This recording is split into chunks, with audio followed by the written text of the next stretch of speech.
Good afternoon, dear friends. I'm glad to see you. Today is the 21st of July,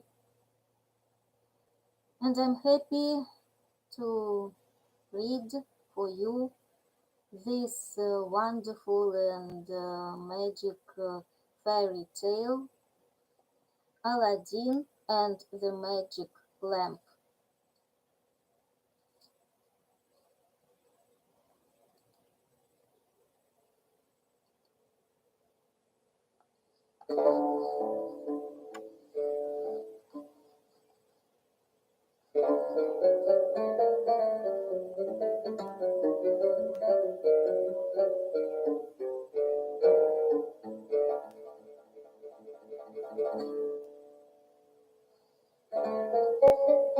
No sooner had Scheherazade concluded her tale about Ali Baba and the 40 thieves, then she said, "And yet, O king, this tale is no more wondrous than the remarkable story of Aladdin and the magic lamp.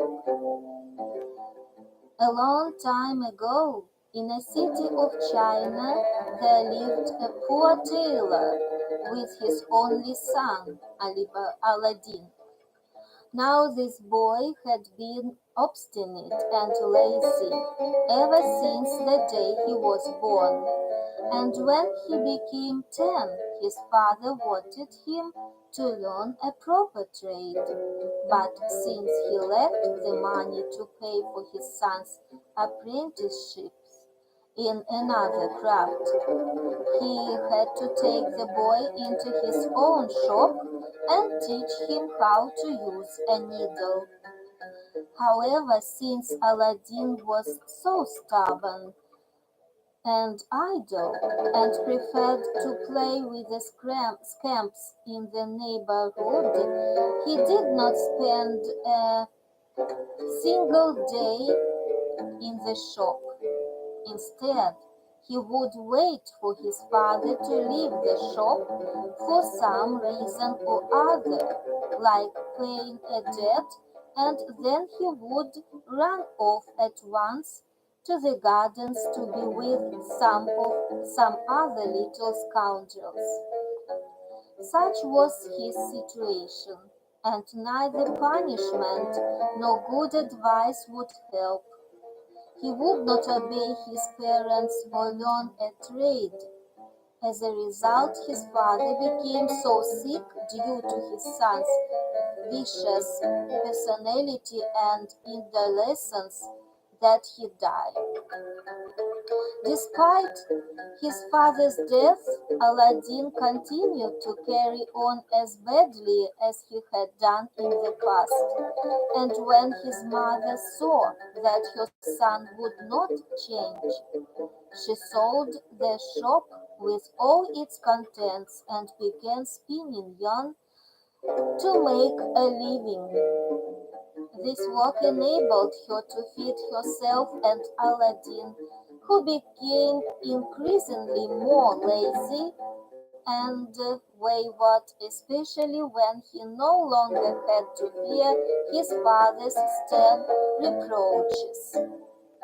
Indeed, the only time he came home was for his meals. Otherwise, his poor mother continued to toil for the both of them while he persisted in his idle ways until he turned 15. One day, while Aladdin was playing in the neighborhood with some of the other vagabonds, a dervish from Myrib,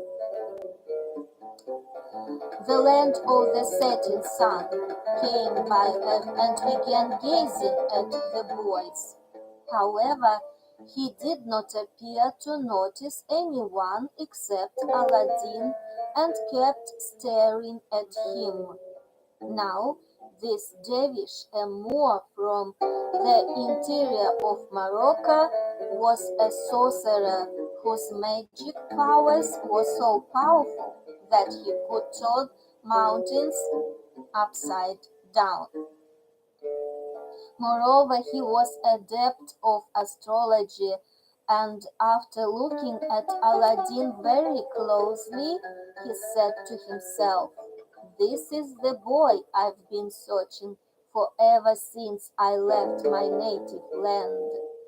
So he took one of Aladdin's friends aside and began asking questions about him, such as who his father was, and he tried to learn all he could about Aladdin and the circumstances of his life. Once he was satisfied, the magician walked up to Aladdin, drew him aside, and asked, "My son, aren't you the son of the tailor Mustafa?" "Yes, my lord," the boy answered, "but he died a long time ago." Upon hearing these words, the Moor threw his arms around Aladdin, embraced him, and began kissing him, while tears trickled down his cheeks. Of course, the boy was surprised by the magician's behavior, and he asked, "Why are you weeping, my lord? Did you know my father?" "How can you ask me a question like that, my son?" replied the Moor. "Don't you realize how sad it makes me to learn that your father, who was my brother, is now dead? I was living in exile for many years and looked forward with joy to seeing him again and talking about the past. But now you've told me that he's passed away. But blood is thicker than water, and I had a feeling that you were my brother's son. I recognized you at once among all the boys. Of course, when I left the country, your father had yet to marry. Unfortunately, I've lost the joyous opportunity of seeing my brother again and have also missed the funeral services. But this was all due to the fact that I was far away and that Almighty Allah had directed that this was the way it was to be, and there is no tinkering with fate. Now, my son, you are my only joy and comfort, and you are his replacement. As the saying goes, he who lives in air, and air does not die. After the Moor had spoken these words, he stuck his hand into his purse, pulled out 10 gold pieces, and gave them to Aladdin. "My son, take this money and give it to your mother with greetings from me. Let her know that your uncle has returned from exile and that, God willing, I'll visit her tomorrow to see the house where my brother lived and also to have a look at his burial site." Thereupon Aladdin kissed the Moor's hand, and after running at full speed and with great joy to his mother's house, he entered and surprised her, for he never came home except at mealtimes. "Mother," he exclaimed in his delight, "I've come to bring you good news about my uncle, who's returned from his exile and has sent me to greet you."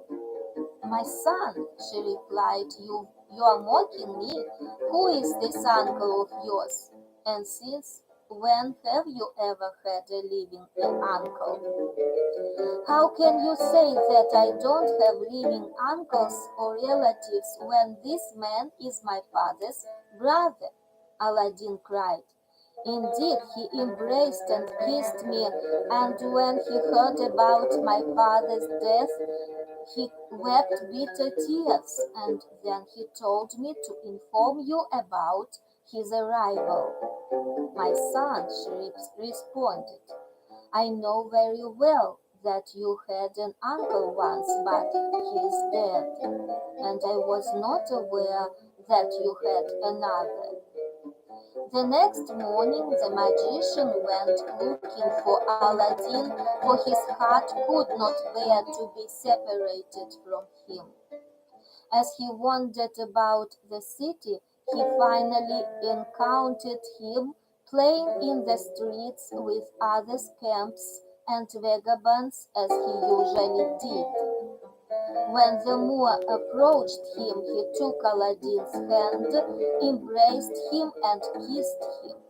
Then he pulled 2 dinars from his pocket and said, "Go to your mother and give her these ducats. Tell her that your uncle intends to eat with you this evening and that she should prepare a delicious supper for us. But before you do this, show me the way to your house once more." "Just follow me, uncle," said Aladdin, and he ran ahead, pointing out the street leading to the house. Then the Moor left him and went his way, while Aladdin ran home and gave the ducats and the news to his mother. So she arose right away and went to the market, where she bought all that she needed. After returning to her dwelling, she borrowed pans and platters from her neighbors, and when the meal was cooked and supper time came, she said to Aladdin, "My child, the meat is ready, but perhaps your uncle does not know the way to our dwelling.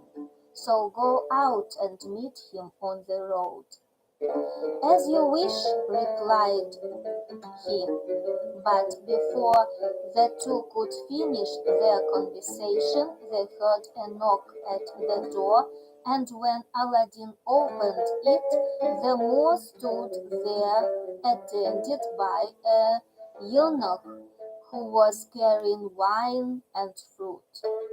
So the boy let them in, and the slave went about his business. After entering, the Moor greeted his sister-in-law with a salam, began to shed tears, and said, "Show me the place where my brother used to sit." She pointed to the place, and the Moor went to it, prostrated himself in prayer, and kissed the floor. "How meagre is my satisfaction," he cried out. "How unfortunate I am, for I've lost you, my brother, light of my eyes." And he continued weeping and wailing like this until he fainted. Consequently, Aladdin's mother was convinced that he was sincere and that he really was her husband's brother. She went over to him, and after lifting him up from the floor, she said, "Please stop, or else you'll kill yourself." And Scheherazade noticed that dawn was approaching and stopped telling her story. When the next night arrived, however, she received the king's permission to continue her tale and said, "Aladdin's mother began consoling the Moor and led him to the coach.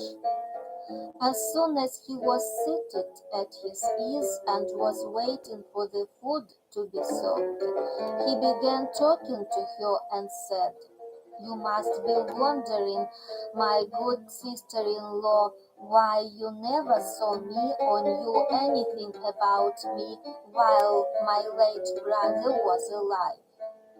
The reason for this is that I left this city 40 years ago and wandered all over the lands of India, Sind and Arabia, and finally settled down in the magnificent city of Cairo in Egypt.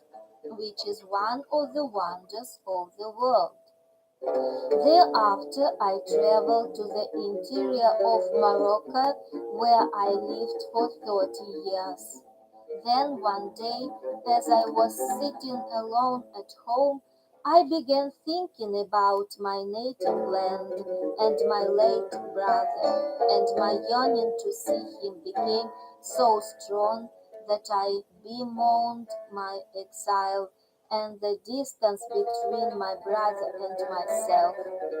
Finally, I decided to return to my birthplace and to see my brother once more, saying to myself, "Oh, you unhappy man, how long will you wander like a nomad from your birthplace and native land? You only have one brother and no more, so rise and return to him before you die. Who knows what might happen to you and what changes might happen in the course of time. It would be most sad if you died without ever seeing your brother again. Allah has blessed you with ample wealth, and your brother might not be as fortunate as you are, whereby you might be able to help him in his distress." So I arose at once, prepared myself for the journey, and recited the Fatiha. After the Friday prayers ended, I mounted my steed and traveled to this city, suffering many hardships and encountering all sorts of dangers along the way. But I patiently endured them and was blessed by the Lord's protection until I reached my goal. After I entered the city, I wandered about, and the day before yesterday I saw Aladdin playing with some boys on the street. By God, the moment I saw him, my heart went out to him, and I felt deep down that he was my nephew, for we are of the same blood. In fact, as soon as I spotted him, I forgot my trials and tribulations and became ecstatic. However, when he told me about his father's death, I fainted out of disappointment. Perhaps he had told you how sorrowful I was and how I reacted. Nevertheless, I am somewhat consoled by the sight of Aladdin, my brother's son, for whoever lives in an air does not die. After hearing these words, Aladdin's mother began to weep, and the Moor now sought a way to complete his deception. So while he comforted her, he turned to Aladdin and asked, "My son, what craft have you learned? What work do you do to support yourself and your mother?" The boy was abashed and put to shame. He hung his head and lowered his eyes, but his mother spoke out. "What work? Indeed, he's never learned a thing. I've never seen such an ungrateful child as this one. Never. He wastes the entire day with the other scamps and vagabonds of the neighborhood like himself. He drove his father to his grave, and he'll do the same with me, too. I spin cotton and toil at the spinning wheel day and night so that I can earn a couple of scones of bread that we eat together."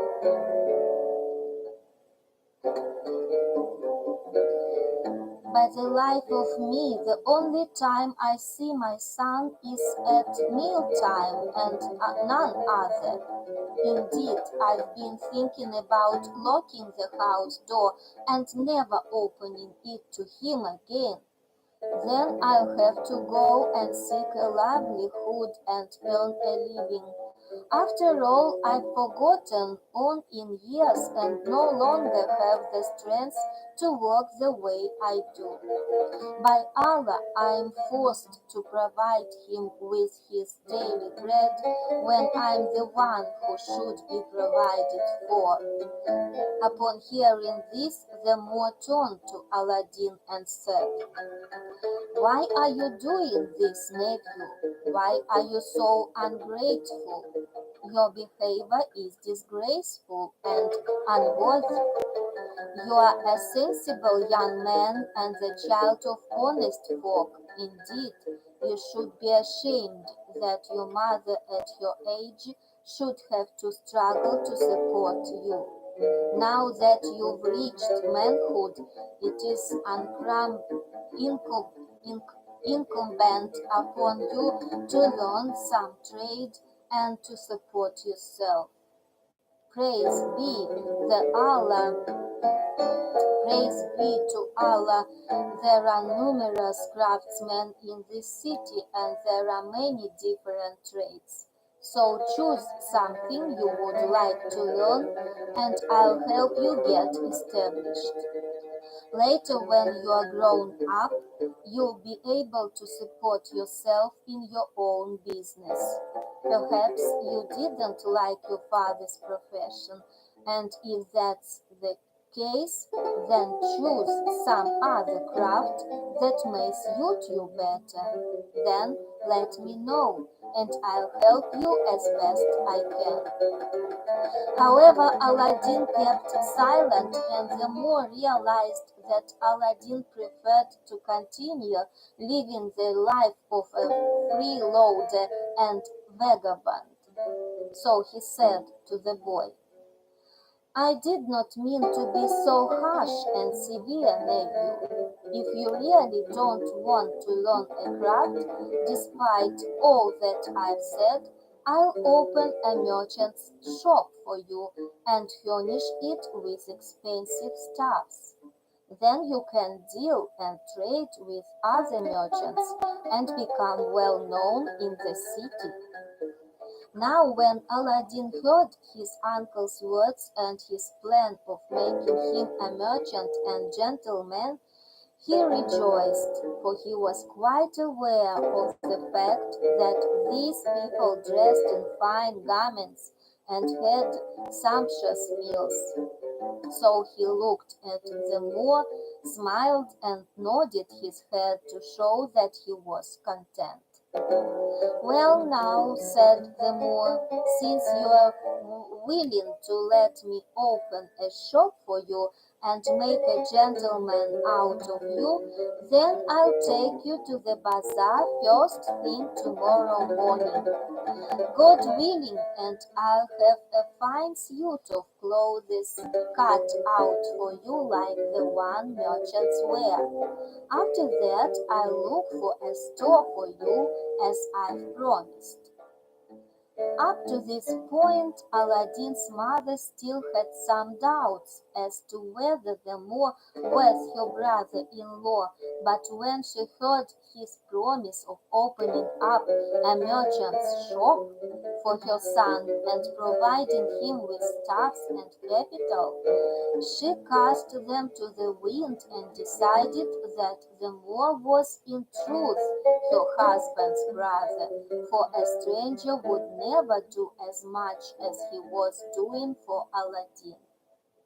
So she advised her son to mend his ways, get rid of his foolish ideas, and prove himself a man.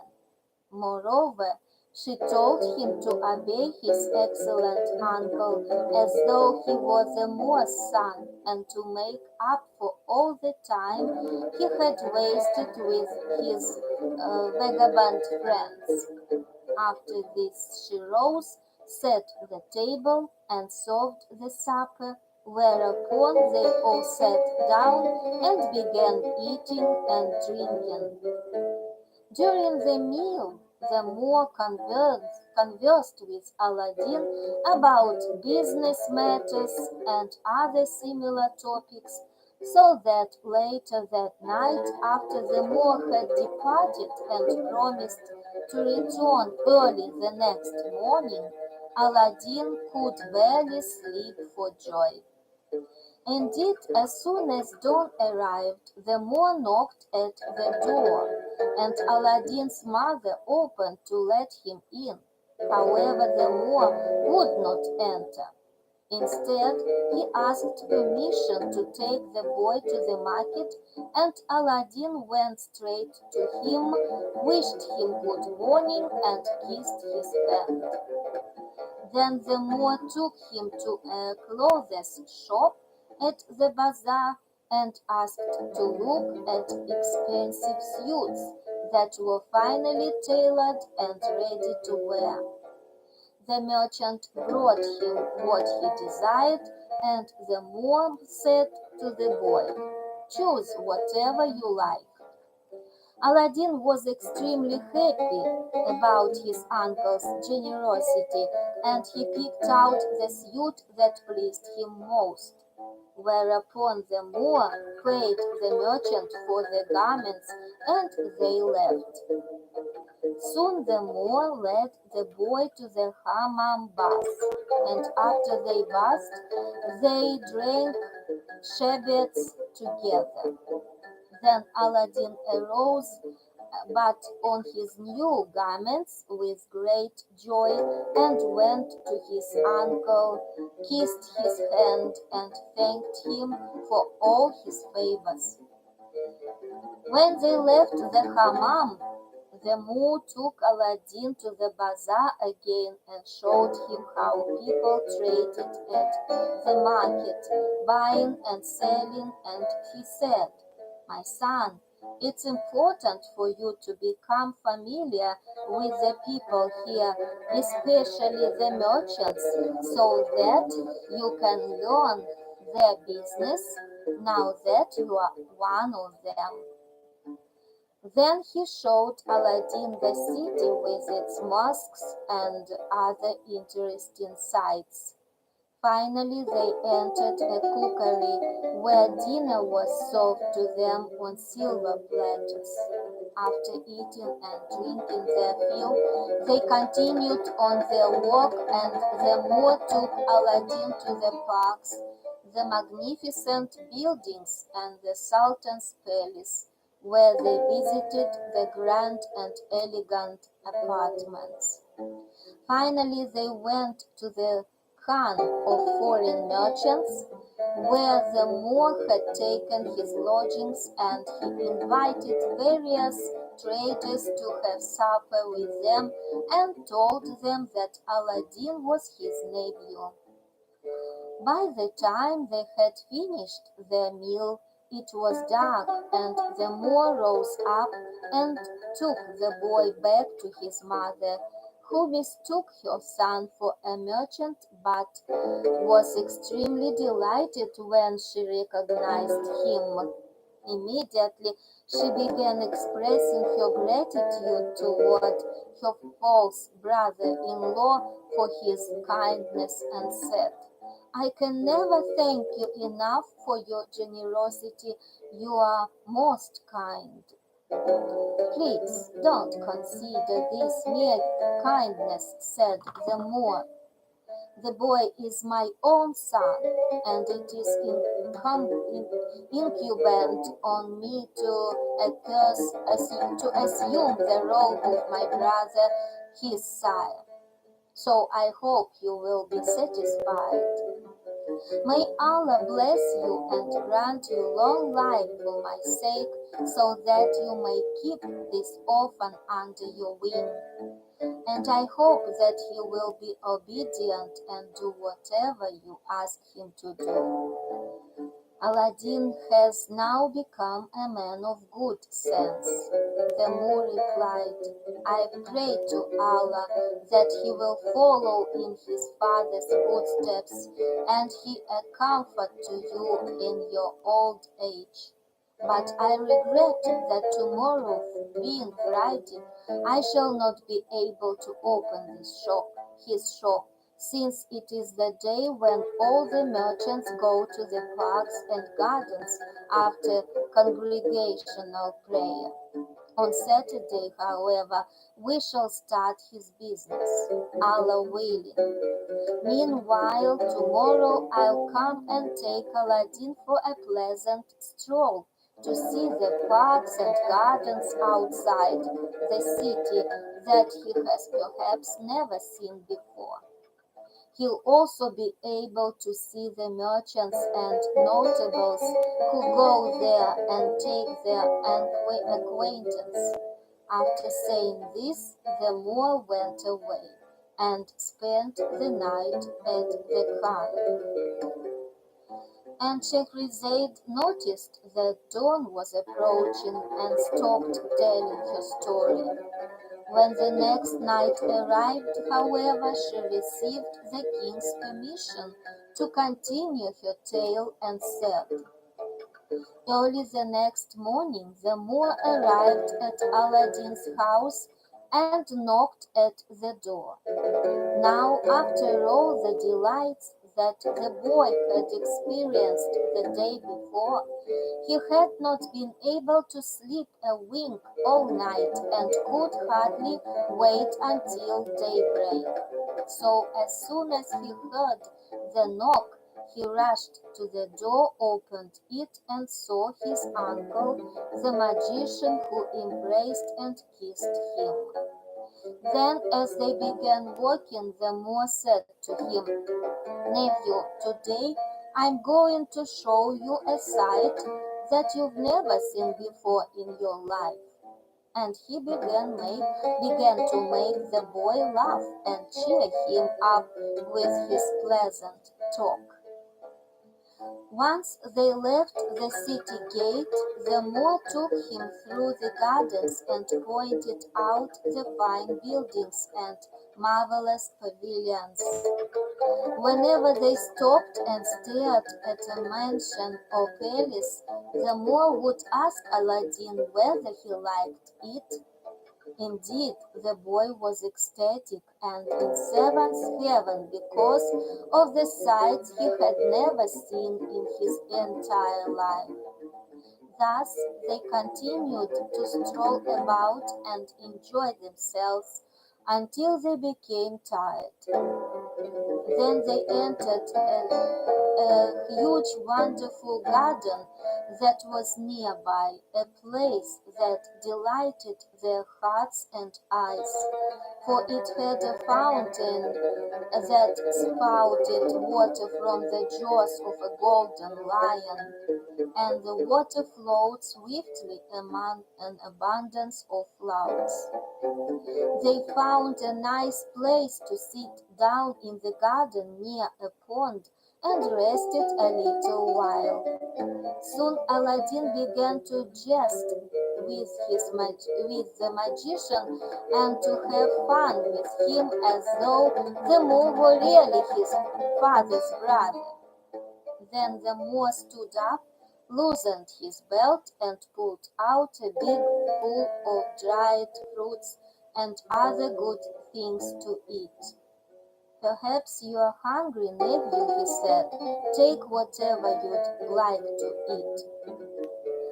Aladdin responded by sticking his hand into the bag, and the Moor ate with him. After they were refreshed and rested, the magician said, get up, nephew. If you are no longer tired, let's stroll onward and finish our work. Thereupon Aladdin arose, and the Moor accompanied him from garden to garden until they had left them all behind and reached the base of a huge and barren hill.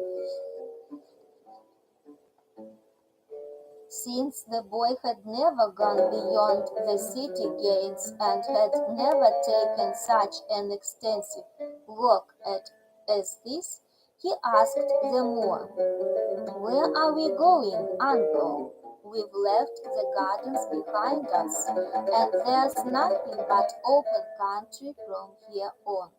I'm tired and can't go on. So if there are no more gardens after this, let's return to the city.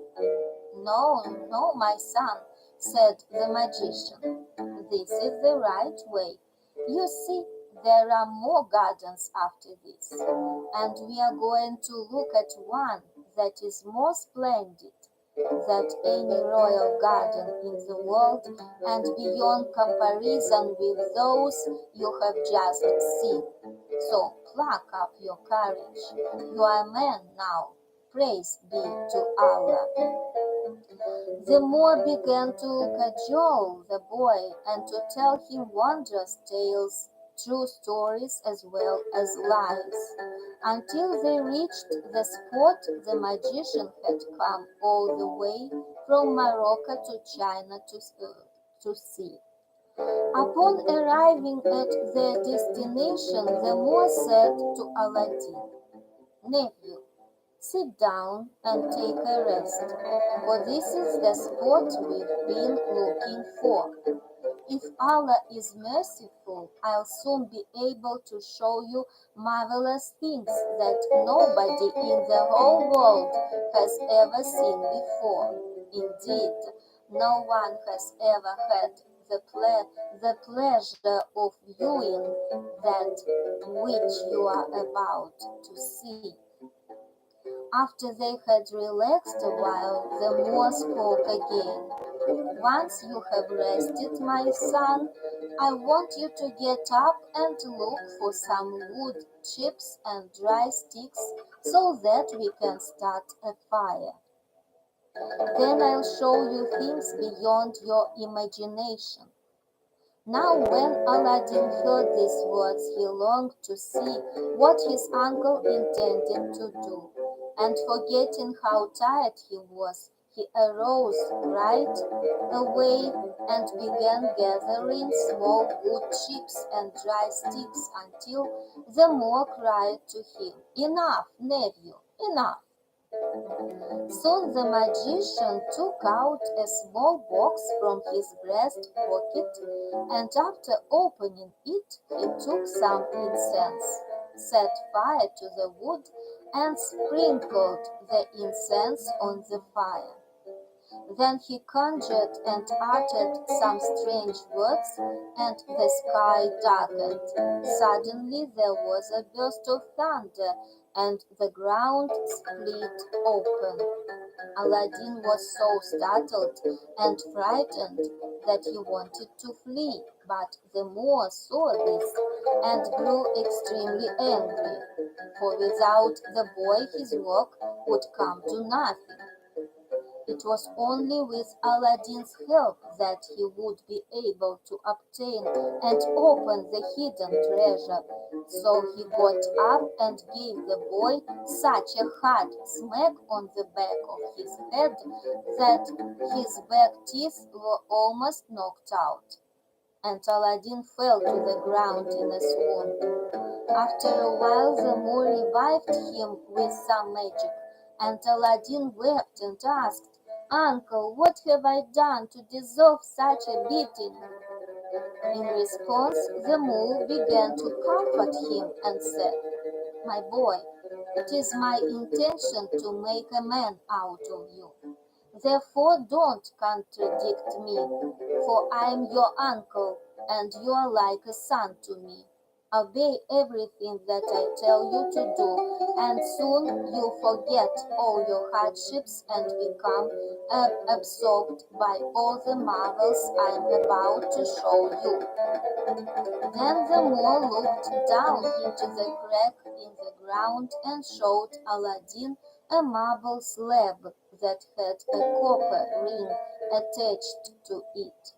After, striking a geometric table, he turned to Aladdin and said, "If you do everything I tell you, you'll become richer than all the kings of the world. That's why I struck you. There is a treasure down there in your name, and you were about to run away and abandon it. But now pull yourself together."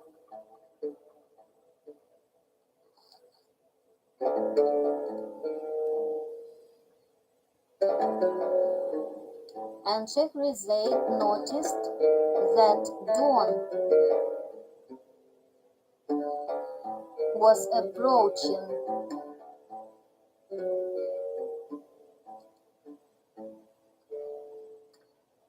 and stopped telling her story. When the next night arrived, however, she received the king's permission to continue her tale and said, "The treasure is under that marble slab," the Moor continued. "So place your hand on the ring and raise the slab.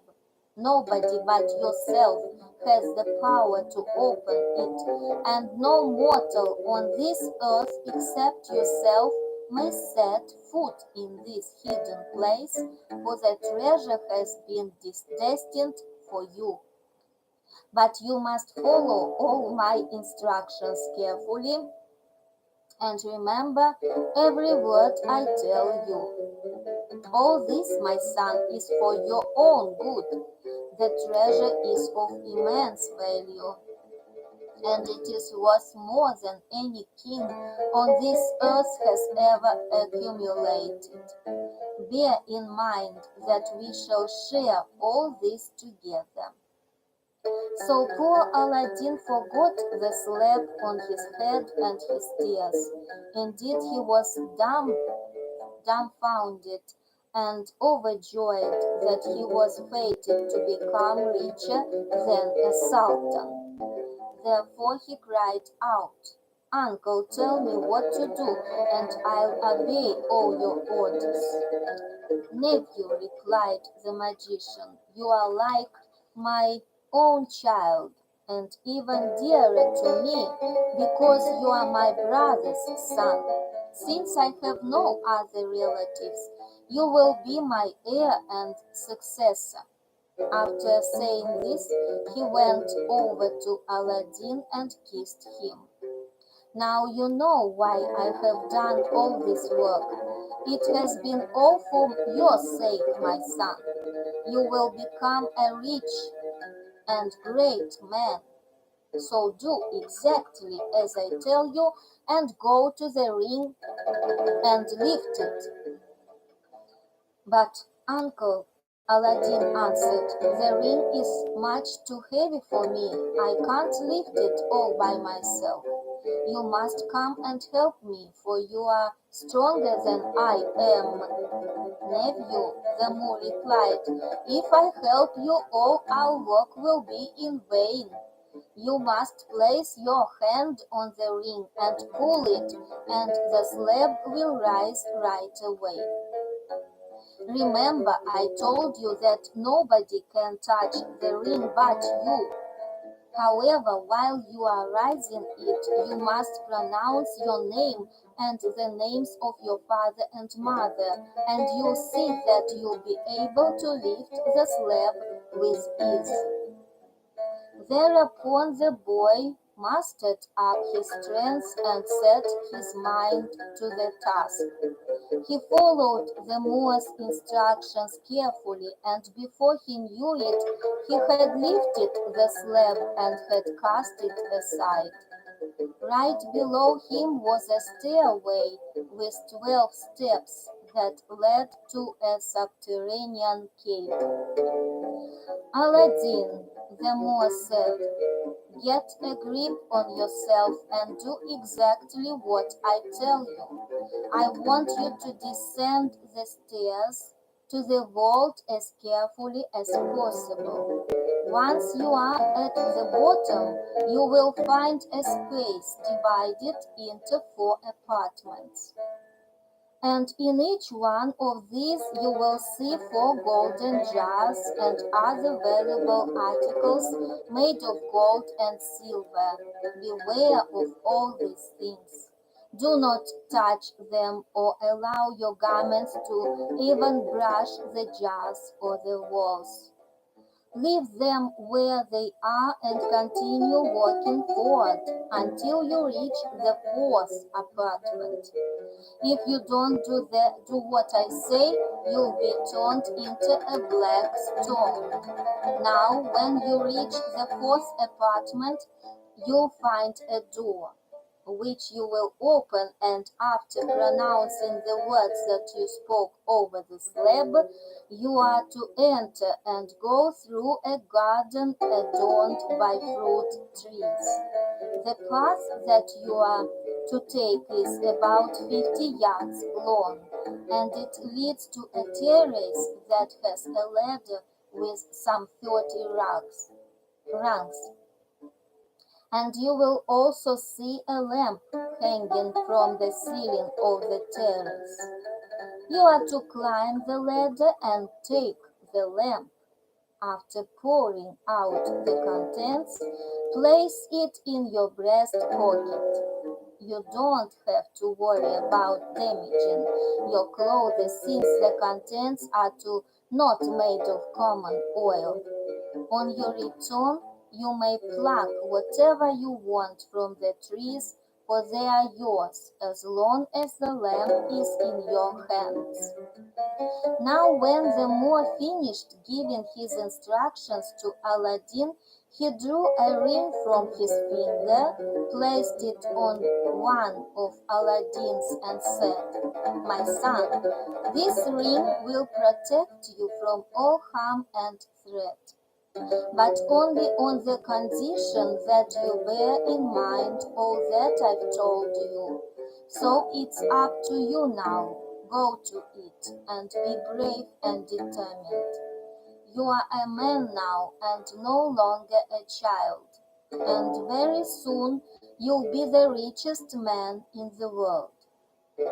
Eagerly, Aladdin descended into the cave, where he found the 4 apartments, each containing 4 jars of gold. He walked by them with utmost care and caution, just as the Moor had told him to do.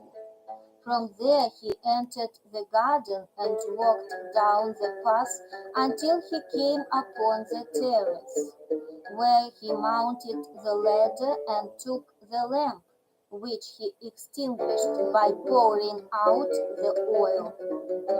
After placing the lamp in his breast pocket, he descended the ladder and returned to the garden, where he began gazing at the trees and noticed that the birds were singing songs in praise of the great Creator.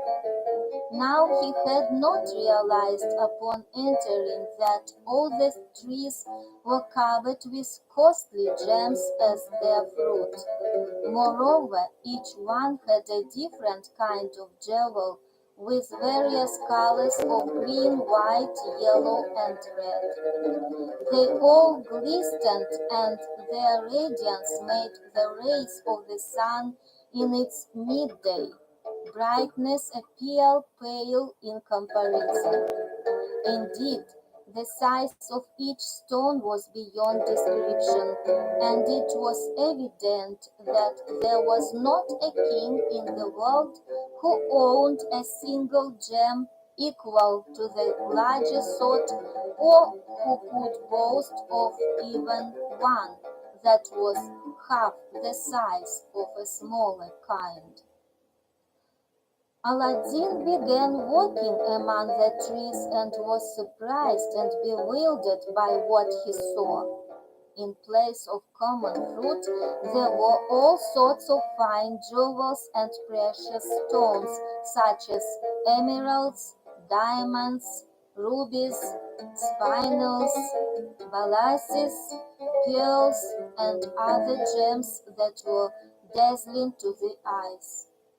And since the boy had never seen anything like this in all his livelong days, and since he had no idea of the worth of such valuables, he being still but a boy, he thought that all these jewels were made of glass or crystal.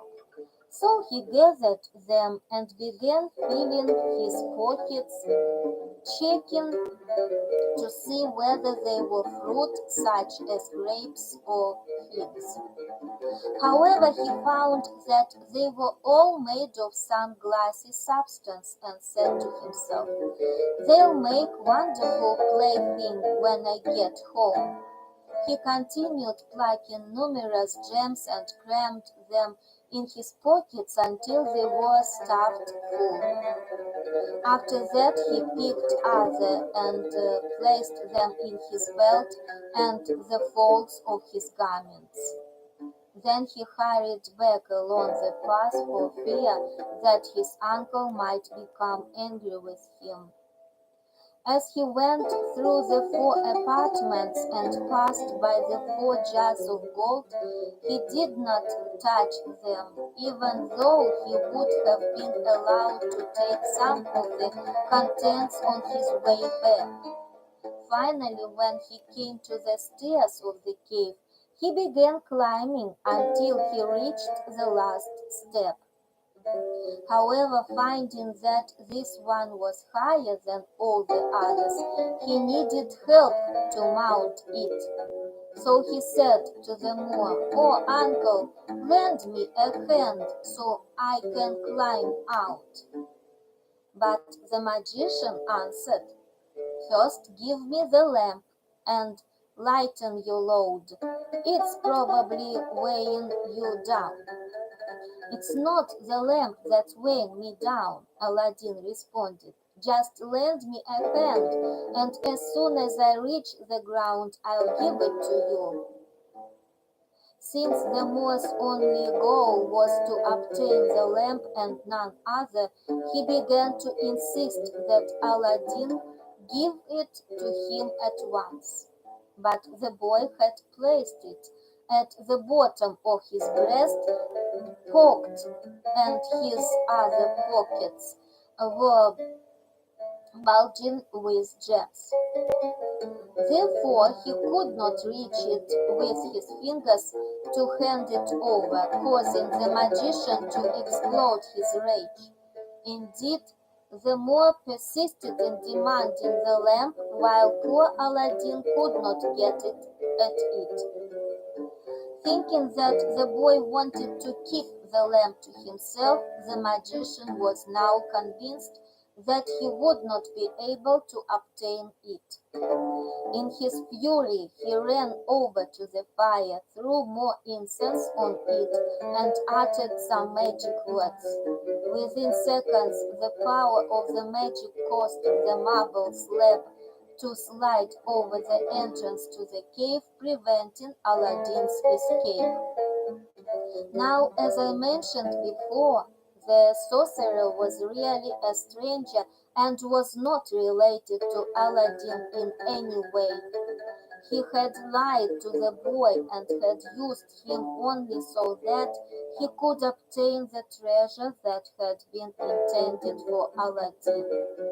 This Moor was an African born in the interior of Morocco, and from his childhood on he had been addicted to witchcraft and had studied and practiced every kind of occult science. Indeed, the city of Tunis itself is notorious for this unholy lore, and he continued to read and hear lectures there until he became a master in all kinds of sorcery and spells that he had acquired after 40 years of study.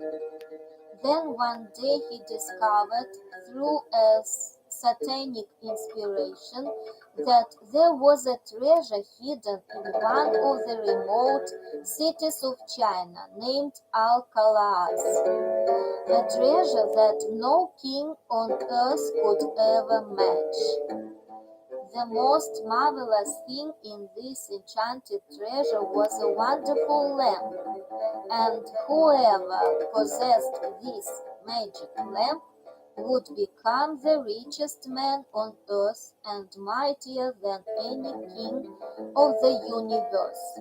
However, the magician discovered that this treasure could only be opened by a poor boy named Aladdin, who lived in the Chinese city, and after he ascertained how easy it would be to obtain the lamp through the boy, he traveled to China and did what he did with Aladdin, thinking that he would become Lord of the lamp.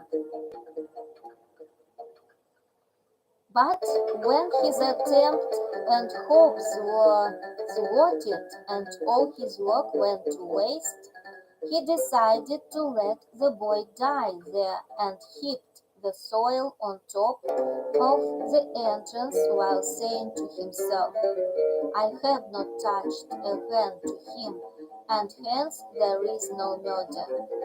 Once he was sure that it would be impossible for the boy to escape with the lamp, he made his way back to Africa and sad and dejected. So much for the magician. As for Aladdin, he began shouting to the more when he heard the earth being heaped on top of the marble slab, for he still believed that the magician was his uncle. He begged him to lend a hand so that he might get out of this cave, but no matter how loudly he yelled, there was no reply. Soon it became apparent to him that the Moor had deceived him and that the man was no uncle but a liar and a wizard. Consequently, poor Aladdin became desperate, for he was certain there was no escape. After weeping a while about his misfortune, he stood up and descended the stairs to see if Allah Almighty had somehow provided him with a way to escape. He turned to the right and to the left, but saw nothing but darkness and four walls, for the sorcerer had locked all the doors through magic and had even cut him off from the garden to make sure that the boy would die. Then Aladdin's weeping became greater and his wailing louder when he found all the doors shut tight, especially since he had hoped to find some solace in the garden.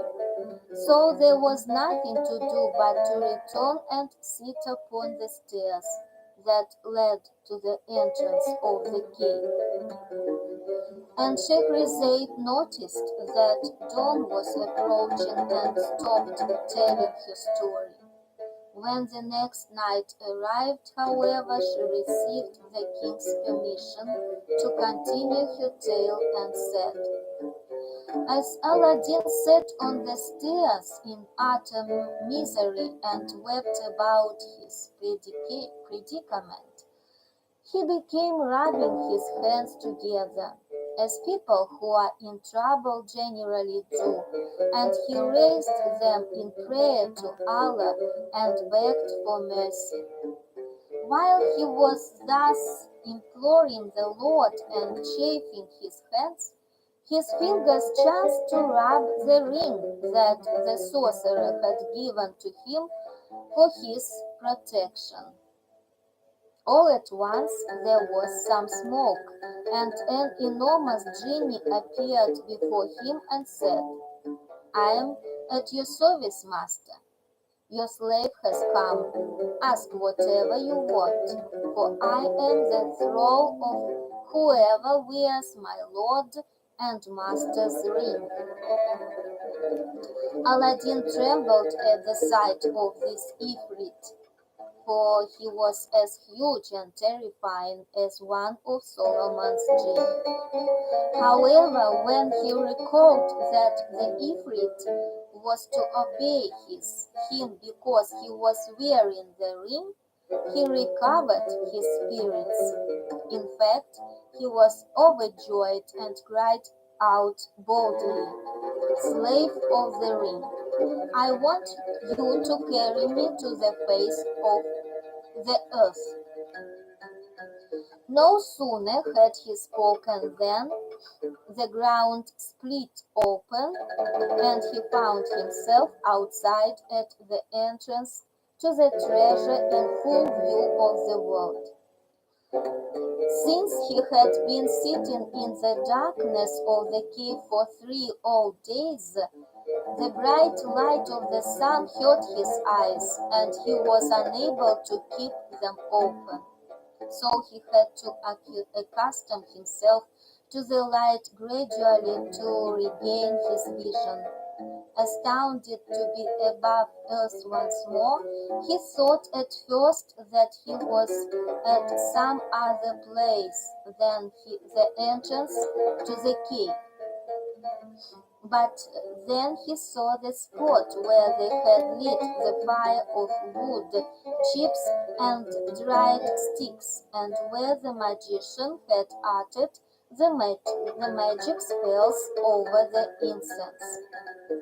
Then he turned right and left and caught sight of the gardens from afar, and his eyes recognized the road that they had taken. So he thanked Allah Almighty, who had brought him back to the face of the earth and had freed him from the death after he had given up all hope of living.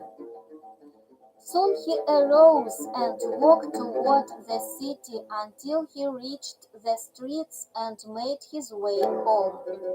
When he went into his apartment and saw his mother, he was so overcome by joy and so relieved to be at home again that he fainted right in front of her. Now his mother had been very sad since he had left her and had rejoiced when he entered the apartment. However, when he sank to the ground in a swoon before her eyes, she was extremely upset and rushed to sprinkle some water on his face. Then she obtained some scents from the neighbors that she had him sniff. When he came around a little, he asked her to bring him some food and told her, "It's been 3 days since I've had anything to eat." Thereupon she fetched him what she had on hand, set it before him, and said, "Come, my son, eat and refresh yourself. After you've rested, you can tell me what happened to you. At this point, I won't ask you any questions, for you seem quite exhausted to me." After Aladdin had finished eating and drinking and had recovered his spirits, he began scolding his mother for leaving him in the hands of the magician.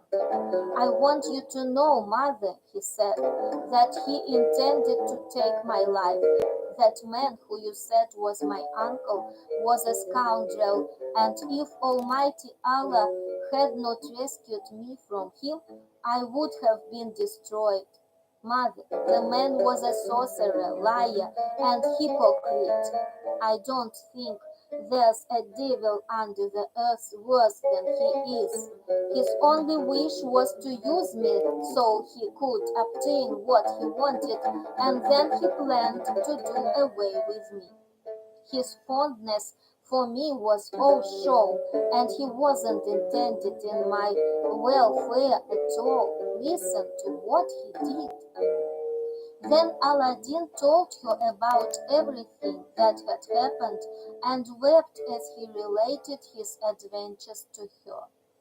At one point during his story, he took out the lamp from his breast, poked to show it to her along with the gems and jewels he had brought from the garden, still unaware of their great weight.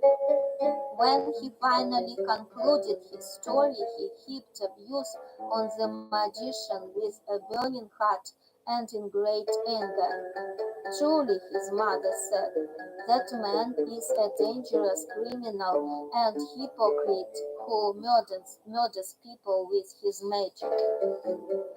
Praise be to Allah who saved you from the magician's treachery.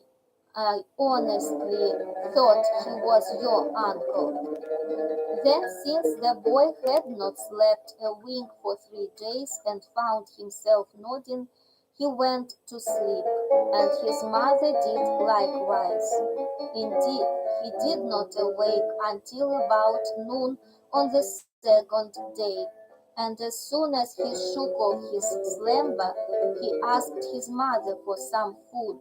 However, she replied, "My son, I have nothing in the house, since you ate everything there was the day before.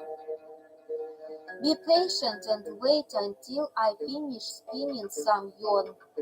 Then I'll carry it to the market and buy some food for you with the money I earn from selling it." "Mother," said he, "keep your yarn. Don't sell it. Just fetch me the lamp I brought with me. I'll go and sell it and buy some food with the money I earn. I'm sure that it will bring in more money than what you can get for your yarn." So Aladdin's mother arose and fetched the lamp for her son. But while she was doing it, she saw that it was exceedingly dirty and said, "My son, here's the lamp, but it is filthy. I think that it will sell for more if we wash and polish it." Then, taking a handful of sand, she began to rub the lamp with it. However, all of a sudden a gigantic genie appeared, and he was just as horrifying as he was huge. "Tell me what you want, mistress," the genie cried. "I am your slave, and beholden to anyone who holds the lamp. Not only am I your slave, but so are all the other slaves of the lamp." Aladdin's mother was so overcome with fright that she became tongue-tied and could not respond. Never in her life had she seen such an awesome figure, and she fell to the ground in a swoon. Now Aladdin was standing at some distance, and he had already seen the genie of the ring that he had accidentally rubbed while he had been in the cave. Therefore, when he heard the slave talking to his mother, he rushed over and snatched the lamp from her hand. "Oh, slave of the lamp," he said, "I am hungry, and I want you to fetch me something to eat, and let it be something delicious and sumptuous."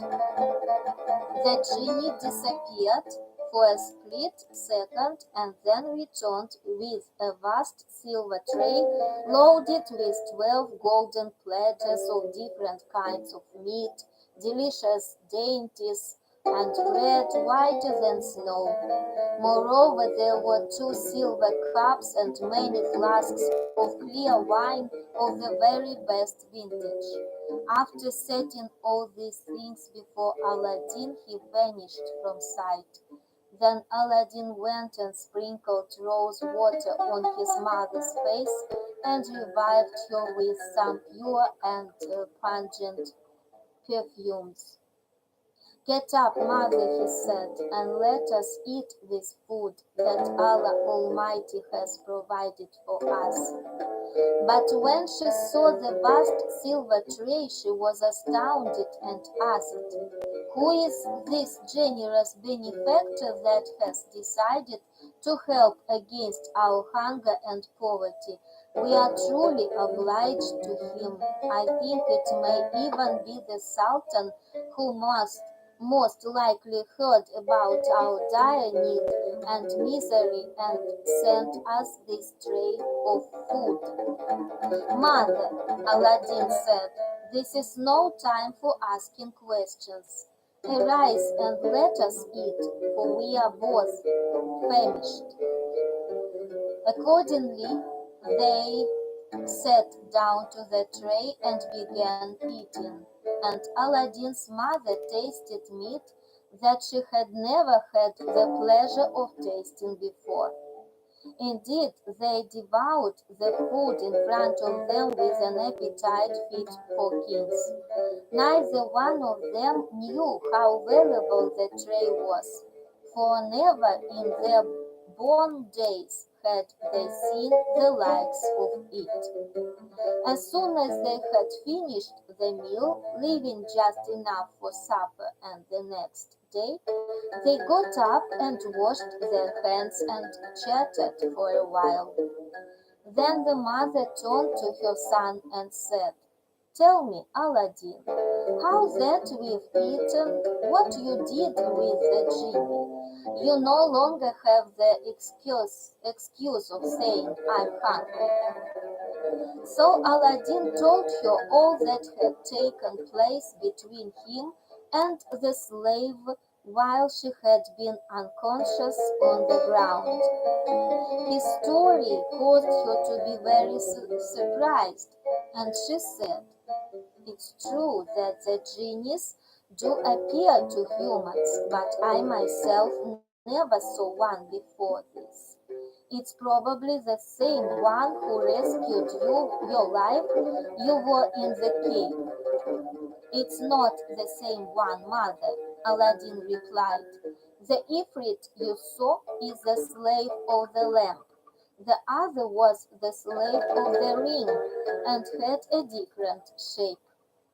When his mother heard these words, she cried, "You mean that accursed one who appeared before me and almost killed me is attached to the lamp?"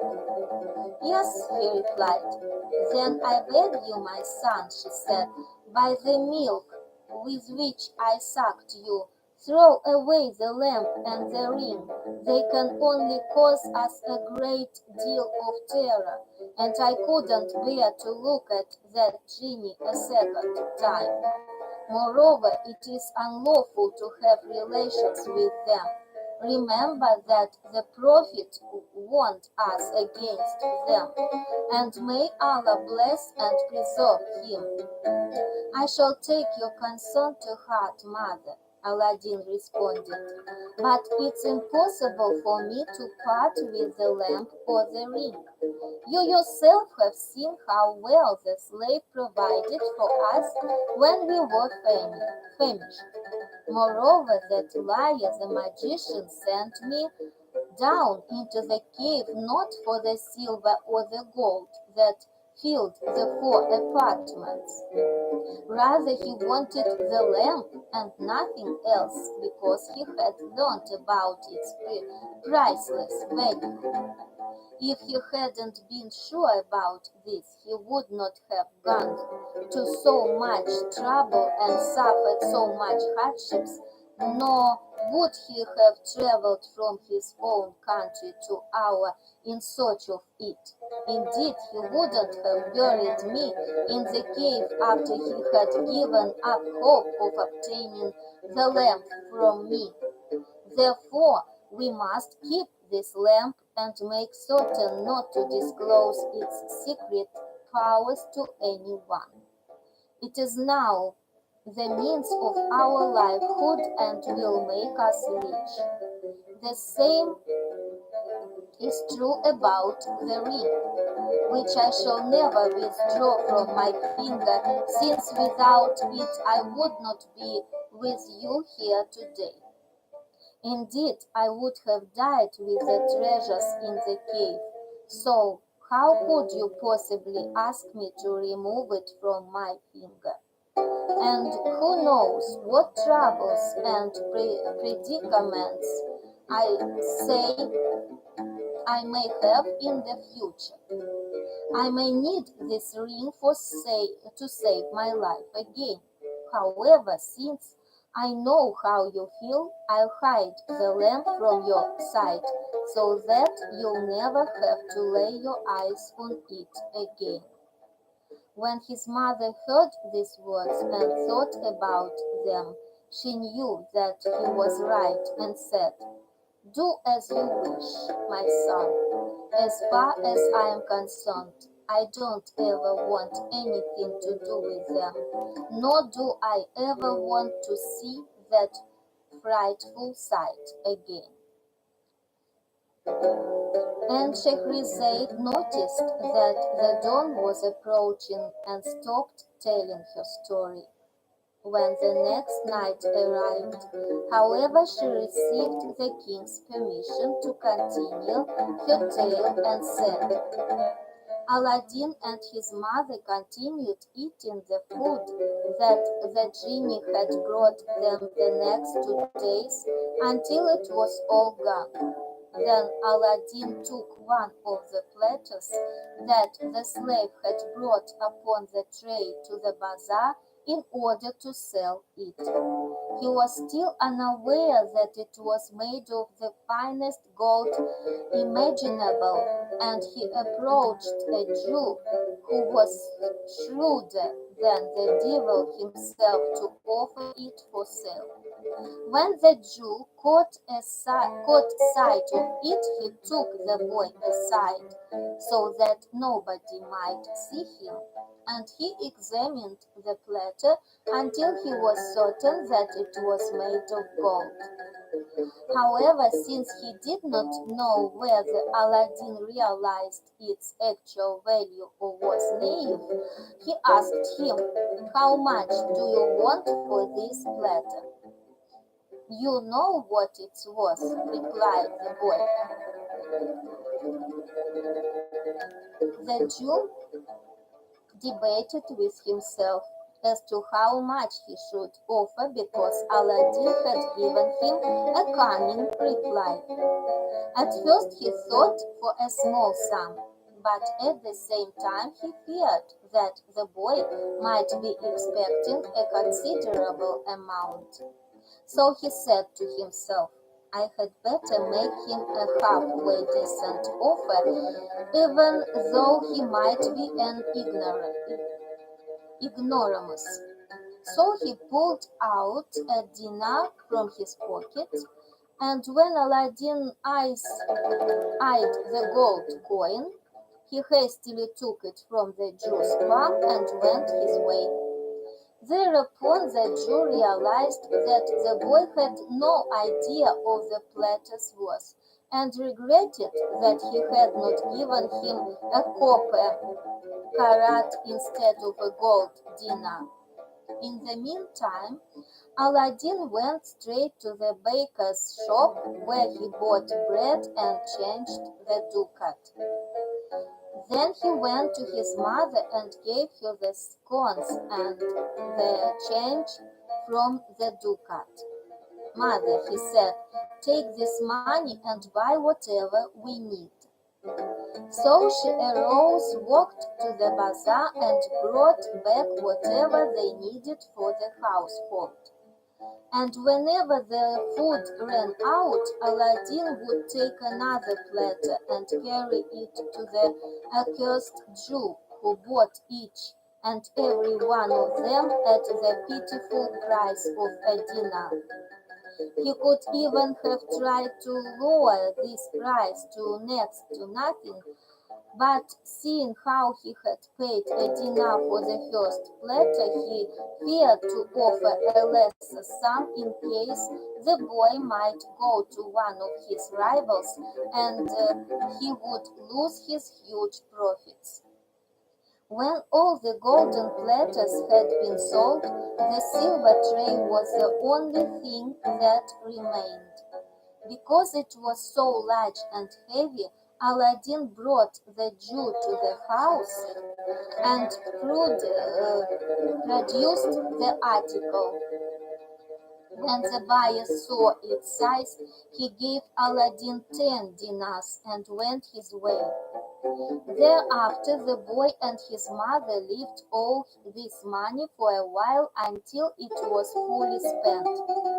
Consequently, Aladdin took out the lamp and rubbed it, and immediately the slave made his appearance once again.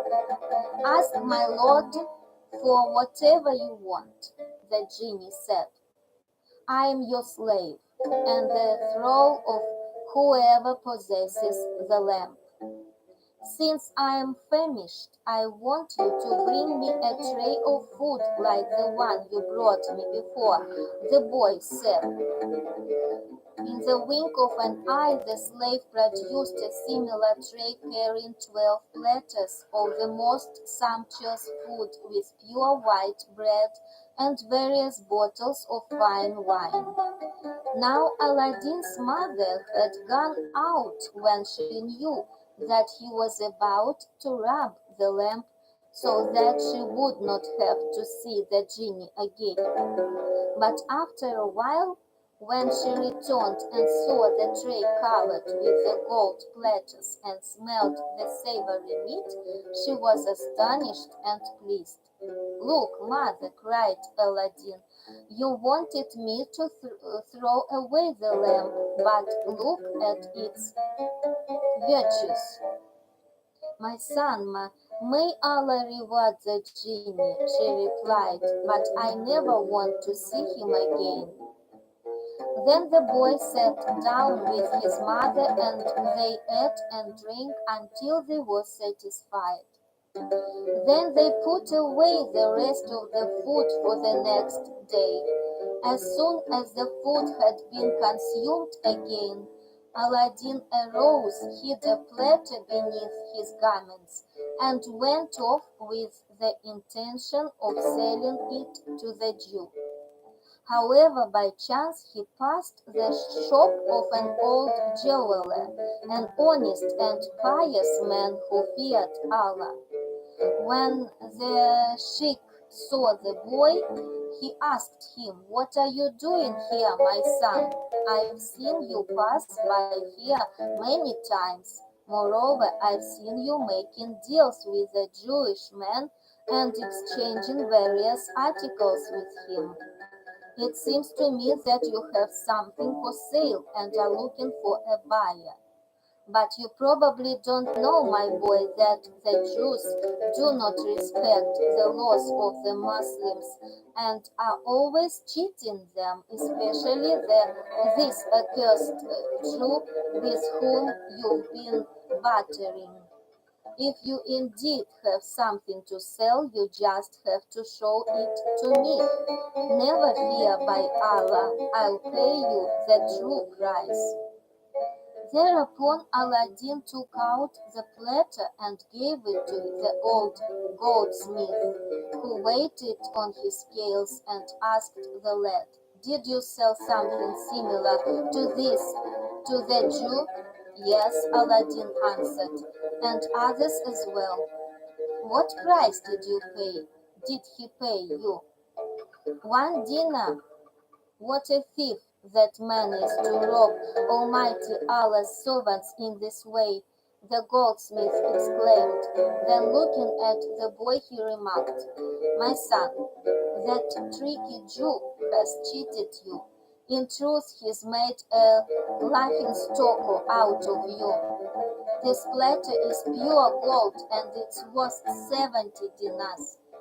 If you agree to this price, you may have the money."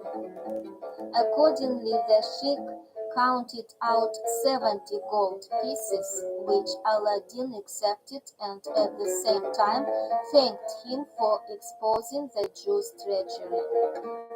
And after this, whenever he needed to sell another platter, he would bring it to the goldsmith, and so he and his mother were soon in better circumstances.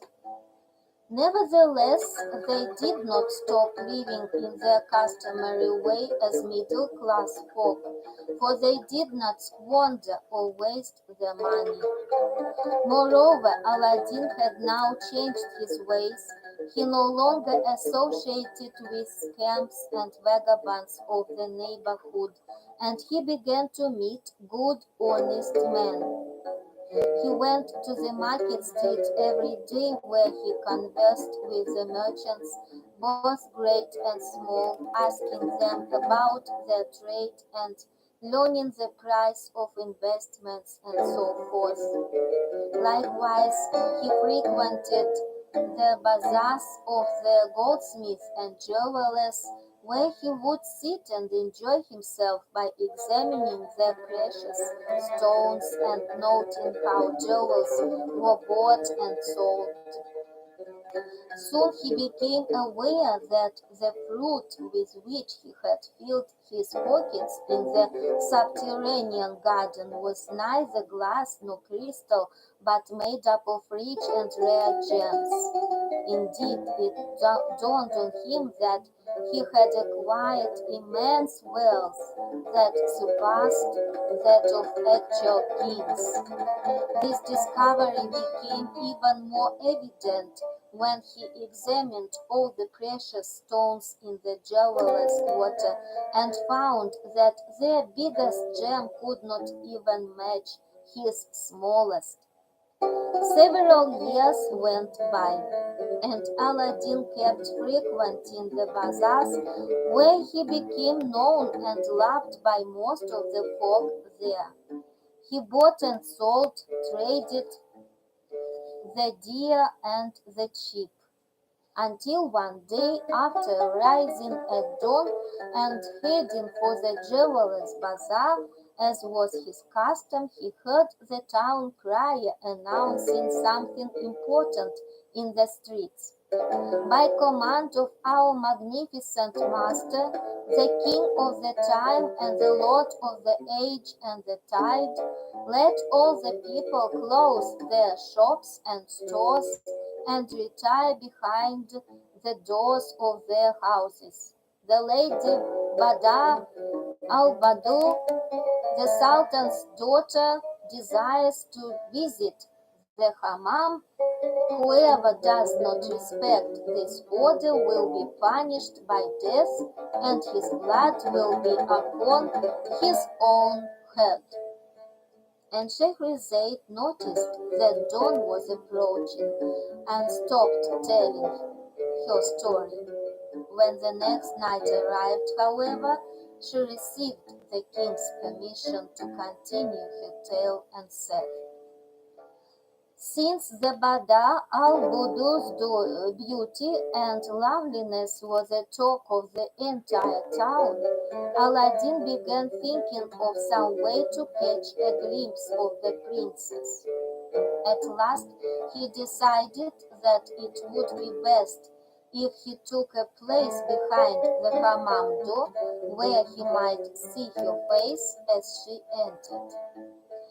With this plan in mind, he went straight to the bath before she was expected and stood behind the entrance, a place where none of the people happened to be looking. Now, when the Sultan's daughter had made the rounds of the city and its main streets and had amused herself by sightseeing, she finally reached the hammam, and upon entering she raised her veil, and her face glittered like a bright sun or a pure white pearl. After Aladdin saw how lovely she was, he muttered to himself, truly she is a tribute to the Almighty Maker, who has adorned her with much amazing beauty and loveliness. From the moment he saw her, he fell helplessly in love with her. His thoughts were distraught, his gaze was dazed, his entire heart was gripped by her. Later, when he returned home to his mother, he was in a state of ecstasy. His mother asked him why he was so delirious, but he would not respond. After she prepared the morning meal, she continued to act very strangely. He continued to act very strangely, and she asked again, my son, what happened to you? Tell me, is anything wrong? Let me know if something bad has happened to you, for it's not like you to remain silent when I speak to you. Thereupon Aladdin, who used to think that all women resembled his mother, and who did not know what beauty and loveliness meant, even though he had heard about the charms of the Sultan's daughter, turned to his mother and shouted, "Let me be." However, she continued to plead with him at least to sit down and eat. So he did as she requested, but hardly touched the food. After that, he lay down on his bed and spent the night in deep thought until the next day. His condition remained the same that day, and his mother was distressed because she was not able to learn what was bothering her son. Since she thought he might be sick, she approached him and said, "My son, if you are feeling pain or something else, let me know so that I can go and fetch a doctor." In fact, the Sultan summoned a doctor from the land of the Arabs, who has already arrived, and it is said that he is extremely skillful. If you want, I'll go and bring him to you. "I'm feeling well, mother," Aladdin replied. "I'm not in the least bit sick. The only thing is that until yesterday I had always thought that all women resembled you. However, I've seen the lady Badr al-Budur, the Sultan's daughter, as she was going to the bath, and now I know differently." And he related to her everything that had happened to him and added, "You've probably heard the crier announce that no man was to open his shop or stand in the street so that the lady Badr al-Budur could retire to the hammam without anyone seeing her. But now you know that I have seen her as she is, for she raised her veil at the door. And when I caught sight of her and saw the noble work of the Creator, I became ecstatic and fell deeply in love with her. In fact, I'm now determined to win her hand, and I can't sleep a wink without trembling and thinking about her. Therefore, I intend to ask the Sultan for permission to marry her in lawful wedlock." When Aladdin's mother heard her son's words, she told him he was out of his mind and cried, "My child, may Allah protect you. It seems you've lost your head. You must try to regain your senses and stop acting like a madman." "No, mother," he responded, "I am not out of my mind, nor am I a maniac. There is nothing that you have said or can say that will change how I feel and think. I can't rest until I've won the darling of my heart, the beautiful lady Badr al-Budur. Believe me, I'm determined to seek her hand from her sire, the Sultan." "If you value my life," his mother replied, "don't talk this way. Somebody might hear you and declare you're insane. Get rid of all these foolish ideas. Who would ever dare request such a thing from the king? Indeed, even if you persist, how would you go about making such a request? Who would represent you at the court?" "Nobody else but you, mother," Aladdin stated.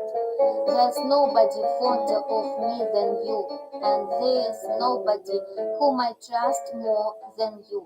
So my plan is that you will present my petition for me to the Sultan.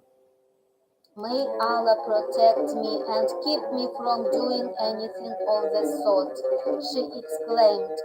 "Do you think that I've lost my mind like you? Get that idea out of your head. Remember whose son you are, my child. You are the orphan boy of a tailor, the poorest of the tailors who toiled in the city. And I, your mother, who also come from a poor family. How then can you dare to ask to marry the daughter of the Sultan, who would never let his daughter marry anyone except a prince of the same rank and majesty? Even if a suitor were noble but a degree lower than his daughter, he would forbid a marriage. Mother, everything you've told me is a common knowledge, said Aladdin. Moreover, I am quite aware that I am the child of poor parents. Despite all this, I am not going to let myself be deterred. If you truly love me, I hope that you grant me this favor and present my petition. Otherwise, you'll destroy me. I shall die if I can't win the darling of my heart. Remember, mother, I am your son. Upon hearing these words, his mother wept and said, Yes, indeed, I am your mother, and you are my only son, and my greatest desire is for you to marry. But even here, let us suppose that I would try to find a wife for you from a family that is our equal. Your parents would ask at once whether you have any property, merchandise, or trade to support the daughter. What can I reply then? I would be at a loss for words. And if I cannot possibly answer the poor like ourselves, how can I be so bold as to ask for the daughter of the Sultan of China who has no peer? Think about this. Who would ever dare ask the Sultan to wed his daughter to the son of a tailor? If I ever did such a thing, our misfortunes would increase and our lives would be in mortal danger from the Sultan. It might even mean death for you and me. As far as I am concerned, how could I possibly gain access to the Sultan? And even if I should succeed, what could I say when they ask me about your livelihood? The king would probably think that I am a mad woman, and lastly suppose that I obtain an audience with the Sultan. What gift could I possibly bring to his majesty? And Scheherazade noticed that the dawn was approaching and stopped telling her story. When the next night arrived, however, she received the king's permission to continue her tale and said, After pausing a moment, Aladdin's mother continued trying to persuade her son to abandon his plan to marry the Sultan's daughter, and she said, It's true, my son, that the Sultan is mild and merciful. He never rejects anyone who requires justice or protection from him, nor anyone who asks him for alms. He is most generous and kind and bestows favors on people near and far, but he grants favors only to those who deserve them, to men who have proved themselves in battle under his eyes, for men who have rendered great service as civilians to his estate. But you haven't done anything. What deed have you performed before him or in public that merit his grace? Moreover, this favor that you intend to request from him cannot be granted to anyone of our rank. As I told you before, whoever goes to the Sultan and asks for his daughter in marriage must offer him something that suits his exalted position. Moreover, everything you've said thus far is true, Aladdin replied, and it's a good thing that you've reminded me of all these things and made me think about them. However, my love for the Princess Badr al-Budur has inflamed my heart, and I can't rest unless I win her. When you brought up the subject of a gift, it was something I had not thought about. But it is this very thing that I can indeed offer the Sultan. You see, mother, I can offer the king something that no other monarch in the world has ever seen or possessed. If you remember, I brought back some glass and crystal from the cave that I thought was worth nothing. Well, it turns out that they are precious stones, and there is not a king in the world who can match even the smallest gem that I possess. Ever since I began associating with the jewelers, I've learned that they're priceless gems, so you don't have to worry whether we have an appropriate gift. There is a porcelain bowl in our house, and I'd like you to fetch it for me so that I may fill it with these jewels, which you will carry to the king as a gift. Then you will submit my petition to him, and I am sure that with such a gift as this you will have no troubles. If you are unwilling to do this, mother, I shall surely die. Just remember that this gift is one of the priceless gems, and in my many visits to the jeweler's bazaar, I observed the merchants selling jewels whose beauty was not worth 1/4 carat of what we possess. Therefore, I know for sure how priceless our gems are. Now, please bring me the bowl so that I can put some of them in there and arrange them in a splendid way. To be continued.